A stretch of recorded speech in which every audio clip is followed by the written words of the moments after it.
बंद मंदिर का दरवाजा अपने आप कैसे खुला? बहुत समय पहले की बात है।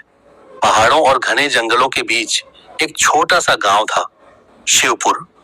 गांव के बीचों बीच एक प्राचीन शिव मंदिर था।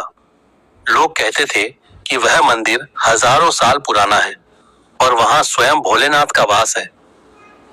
मंदिर बहुत चमत्कारी माना जाता था। दूर दूर से लोग वहां दर्शन करने आते थे। लेकिन एक दिन अचानक कुछ ऐसा हुआ कि पूरा गांव डर गया। एक रात भयंकर तूफान आया, बिजली कड़कने लगी, तेज बारिश होने लगी और पूरा गांव अंधेरे में डूब गया। अगली सुबह जब पुजारी मंदिर पहुंचे तो उन्होंने देखा कि मंदिर का विशाल दरवाजा अंदर से बंद हो चुका था। उन्होंने दरवाजा खोलने की बहुत कोशिश की, लेकिन दरवाजा हिला तक नहीं। धीरे धीरे यह खबर पूरे गांव में फैल गई। गांव वाले इकट्ठा हो गए। कई ताकतवर लोगों ने मिलकर दरवाजा धक्का दिया, लेकिन वह नहीं खुला। ऐसा लग रहा था जैसे किसी अदृश्य शक्ति ने उसे बंद कर दिया हो। दिन बीतने लगे, मंदिर बंद ही रहा। अब गांव में अजीब घटनाएं होने लगी। रात के समय मंदिर के अंदर से घंटियों की आवाज आती। कभी ओम नमः शिवाय का जाप सुनाई देता, तो कभी मंदिर के ऊपर नीली रोशनी दिखाई देती। गांव वाले डर गए।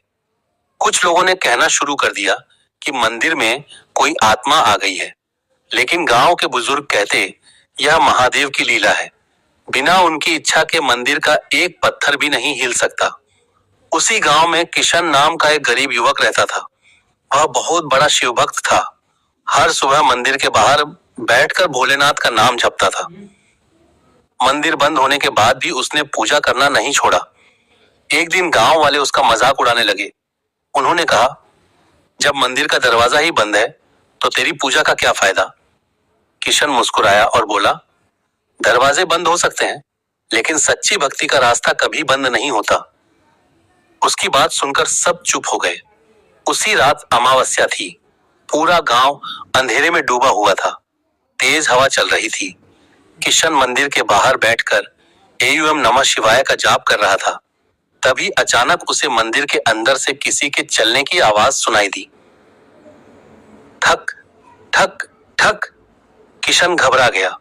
उसने इधर उधर देखा, लेकिन वहां कोई नहीं था। तभी मंदिर की घंटियां अपने आप बजने लगीं। टन टन टन। पूरा वातावरण कांप उठा। गांव वाले अपने घरों से बाहर निकल आए। सबकी नजर मंदिर की ओर थी। अचानक आसमान में तेज बिजली चमकी और मंदिर के ऊपर नीली रोशनी फैल गई। किशन ने आंखें बंद करके हाथ जोड़ लिए। तभी उसे एक भारी आवाज सुनाई दी, डरो मत मेरे भक्त। किशन कांप उठा। उसने धीरे धीरे आंखें खोली। मंदिर के विशाल दरवाजे के सामने धुएं जैसी आकृति दिखाई देने लगी। कुछ ही क्षणों में वह आकृति स्पष्ट हो गई। सिर पर जटा, हाथ में त्रिशूल, गले में नाग और शरीर पर भस्म। किशन की आंखों से आंसू बहने लगे।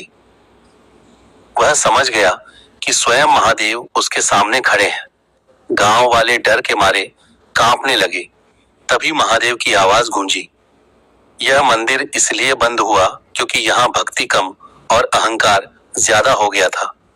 गांव वालों के सिर शर्म से झुक गए। कुछ अमीर लोग मंदिर में सिर्फ दिखावे के लिए दान देते थे। गरीब भक्तों को मंदिर में अपमानित किया जाता था। महादेव बोले, जहां भेदभाव होता है वहां मैं निवास नहीं करता। इतना सुनते ही गांव के लोगों की आंखों में आंसू आ गए। सबने हाथ जोड़कर क्षमा मांगी। किशन रोते हुए बोला, प्रभु हमें माफ कर दीजिए, हमसे गलती हो गई। तभी अचानक तेज हवा चलने लगी। मंदिर की घंटियां जोर जोर से बजने लगी। पूरा गांव हर हर महादेव के जयकारों से गूंज उठा। और तभी चरररर, मंदिर का विशाल दरवाजा अपने आप खुलने लगा। दरवाजा खुलते ही अंदर से तेज प्रकाश निकला। पूरा वातावरण सुगंध से भर गया। गांव वाले हैरान रह गए। उन्होंने देखा कि शिवलिंग पर ताजे फूल चढ़े हुए थे और दीपक अपने आप जल रहा था। किशन दौड़कर मंदिर के अंदर गया और शिवलिंग के सामने सिर झुका दिया। उसकी आंखों से लगातार आंसू बह रहे थे। उसी समय फिर वही दिव्य आवाज गूंजी, सच्ची भक्ति में शक्ति होती है। जो मुझे सच्चे मन से पुकारता है, मैं उसके लिए हर बंद दरवाजा खोल देता हूं। कुछ ही क्षणों बाद वह दिव्य प्रकाश धीरे धीरे गायब हो गया। लेकिन उस दिन के बाद गांव पूरी तरह बदल गया। अब मंदिर में अमीर गरीब का भेद खत्म हो चुका था। हर व्यक्ति को समान सम्मान मिलने लगा। गांव वाले रोज मिलकर भजन कीर्तन करने लगे। किशन को मंदिर की सेवा की जिम्मेदारी दी गई।